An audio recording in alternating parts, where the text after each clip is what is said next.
কেন? আমি এক সেক্টরের মানুষ আর সে হচ্ছে সম্পূর্ণ অন্য সেক্টরের মানুষ, সিঙ্গার। তো আমি চাচ্ছি যে ও ওর জগৎটা নিয়ে থাকুক।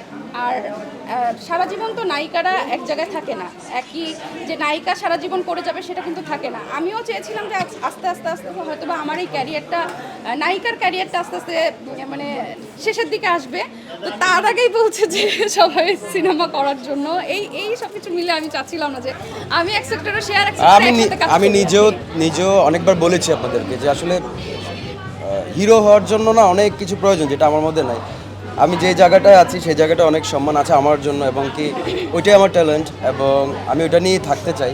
হ্যাঁ, যদি ওই লেভেলের ভালো কিছু হয় তাহলে চিন্তা করে দেখবো, কিন্তু তবে মুভির যেই স্বাদটা আছে এটা আমরা দেখাবো। আমাদের চ্যানেল থেকে একটা চিন্তা ভাবনা আছে যেটা হচ্ছে আপনার ছোট করে আর কি 30-30 মিনিট অ্যাকশনের মধ্যে কিছু আমরা একটা রেডি করব, দেখাবো আর কি যে হবে কি হবে না।